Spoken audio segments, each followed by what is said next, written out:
Welcome back to our channel. Guys, today we starting a new concept in your business studies regarding the management of ink, which is 20 markers in your syllabus. तो management का मतलब ये है कि कोई भी task जो another person के द्वारा किया जाता है उसे हम मैनेजमेंट कहते हैं। तो आप कह सकते हैं कि इसमें डायरेक्ट करना, किसी भी एक पर्सन अनदर पर्सन को जो टास्क बता रहा है करने का वो डायरेक्ट है, गाइडेंस कह सकते हैं, या ह्यूमन एफर्ट, यानी कि जैसे कि आप घर बनाते हैं तो वहाँ पर जो मजदूर वगैरह लगाए जाते हैं जो काम करते हैं उसे हम ह्यूमन एफर्ट का कह सकते हैं।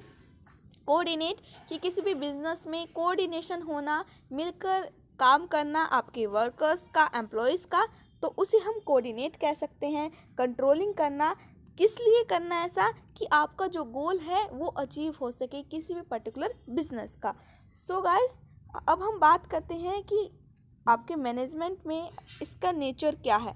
तो पहला नेचर या कैरेक्टरिस्टिक्स की बात करते हैं हम। तो मैनेजमेंट है एक प्रोसेस।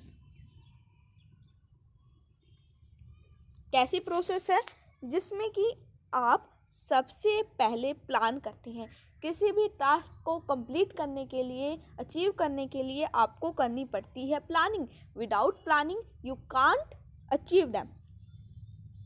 फिर आप प्लानिंग के बाद करते हैं डायरेक्टिंग, जो आपने प्लान बनाया है उसको डायरेक्ट करते हैं। फिर उसके बाद कोऑर्डिनेट करते हैं, उस सभी के सभी प्लान को मिलकर जो है आप करेंगे अचीव। फिर कंट्रोलिंग भी इन्वॉल्व होगा। तो इसीलिए आपका मैनेजमेंट क्या है? प्रोसेस है। सेकंड पे बात करते हैं, management is a social process.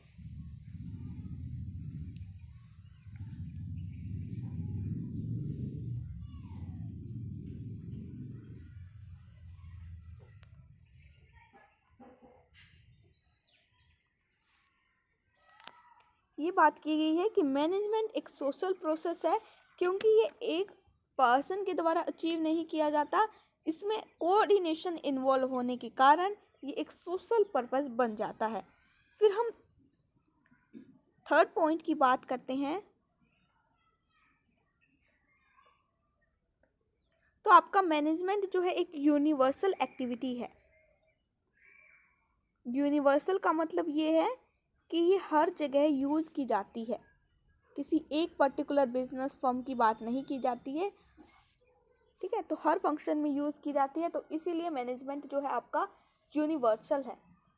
फिर आपका फोर्थ पॉइंट की बात करें तो मैनेजमेंट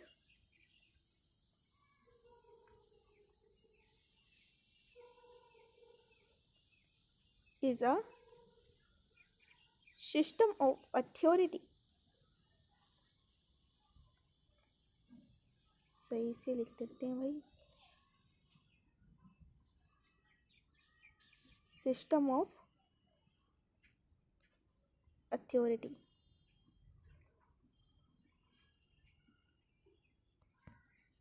तो इसमें बात की गई है कि आपका बिजनेस में जो रिलेशनशिप है सुपरवाइज़र का है, सबऑर्डिनेट का है, तो उसकी बात की गई है कि ये एक अथॉरिटी के रूप में भी वर्क करता है। तो अब हम बात करते हैं फिफ्थ पॉइंट की, जिसमें बात की गई है कि management is a M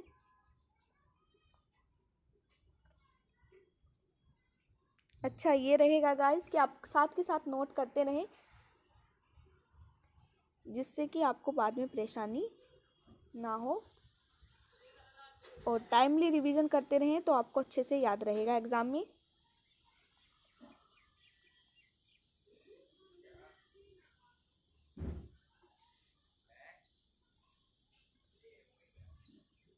pre determine objective. ओहो,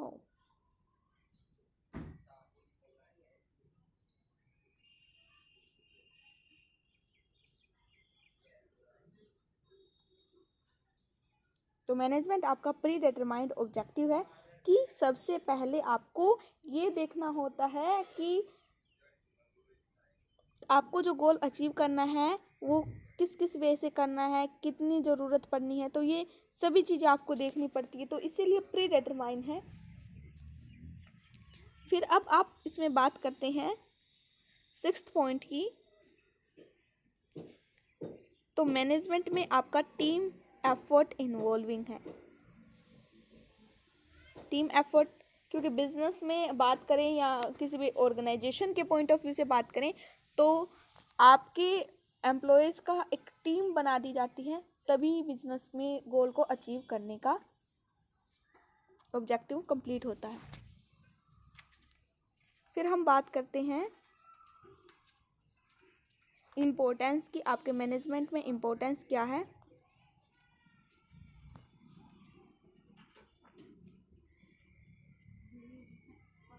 तो मैनेजमेंट की इम्पोर्टेंस की बात करें तो सबसे पहला पॉइंट ये है कि आपका प्रोवाइड इनोवेशन।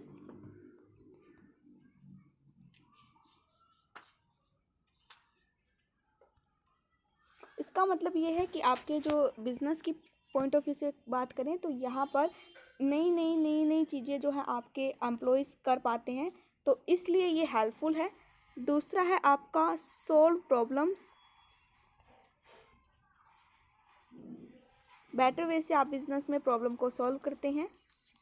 फिर बात की गई है प्रोवाइड कोऑर्डिनेशन, इसमें एम्प्लॉयज़ के बीच में कोऑर्डिनेशन क्रिएट होगा।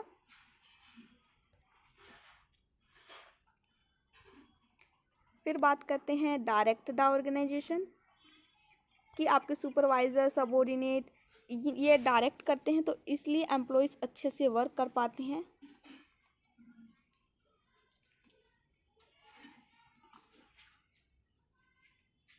नेक्स्ट पॉइंट की बात करें हम,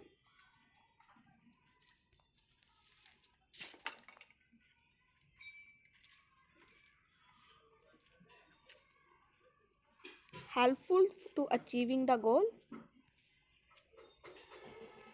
बेटर यूटिलाइजेशन ऑफ रिसोर्सेस।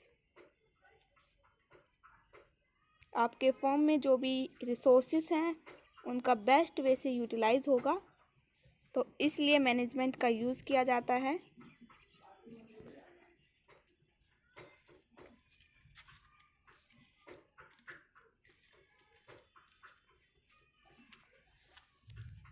और इसका मेन मोटिव यही रहेगा कि जिससे कि आपका प्रॉफिट बिजनेस में इंक्रीज हो जाए। तो गाइस आपको अच्छे से समझ में आया होगा। तो keep it watching, bye bye and thank you.